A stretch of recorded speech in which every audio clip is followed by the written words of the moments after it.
Depuis son arrivée à l'incubateur Avril jusqu'à la création de Insilibio en 2019 à Limoges, son président Maxime Jouot n'a pas chômé. Aujourd'hui, il gère une société spécialisée dans la recherche sous contrat en modélisation moléculaire. Le nom est original, hein, on l'aime beaucoup.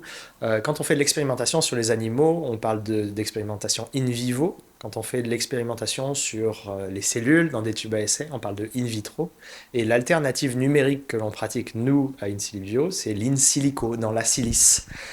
Donc c'est le pendant numérique des deux types de recherche. On est une entreprise de biotechnologie, on vend de la recherche à nos clients du privé et du public, dans les domaines de la pharma, de la cosméto et de l'agro. La modélisation, elle nous permet déjà de descendre à une échelle qui est extrêmement dure à atteindre, l'échelle atomique. Pour l'atteindre expérimentalement, il faut des microscopes électroniques, ce sont des installations énormes qui coûtent une fortune et qui ne vous permettent même pas de voir les atomes correctement. Nous, on est capable de prédire la position d'un atome par rapport à l'autre. Et maintenant, avec la puissance de calcul qu'on a, on peut le faire sur des milliers d'atomes. Et en fait, on peut vraiment comprendre comment fonctionne une molécule dans son environnement qu'on va être capable de modéliser. Donc la révolution, elle est là. Elle est que je peux tester des centaines de molécules tout en même temps. Je peux le faire très vite. Et je peux le faire de manière complètement éthique en me passant complètement de l'expérimentation.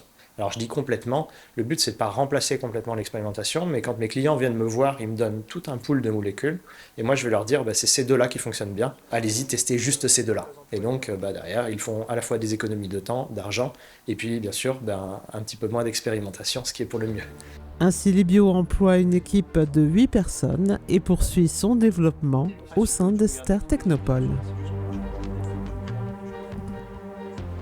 Une de nos grosses limites, c'est nos clients qui viennent nous voir avec un extrait de plante qui contient des milliers et des milliers de molécules. Et là, nous, on ne peut pas tout modéliser. Donc ce qu'on va faire, c'est qu'on va se concentrer sur une famille de molécules en particulier pour raconter une histoire sur cette famille de molécules-là, et puis quelques autres, mais on ne pourra pas tout simuler. En fait, la limite, elle est encore dans la taille des systèmes.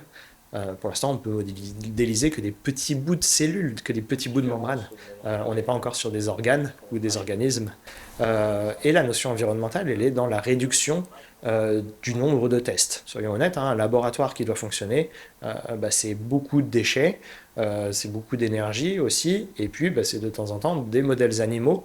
Et là, l'approche, bien que nécessaire, si on peut la limiter et la réduire, on agit pour le mieux. Nos clients sont des grands groupes de la pharma.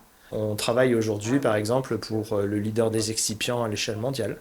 Ce sont des grandes boîtes cosmétiques, dont je n'ai pas le droit de vous donner le nom, mais de toute façon, tous les plus grands, on les a en clients. Et puis, ce sont des sociétés agroalimentaires. Dans l'agroalimentaire, on va travailler pour des gens qui font du complément alimentaire pour l'industrie de l'élevage ou qui font des compléments alimentaires, même pour l'humain.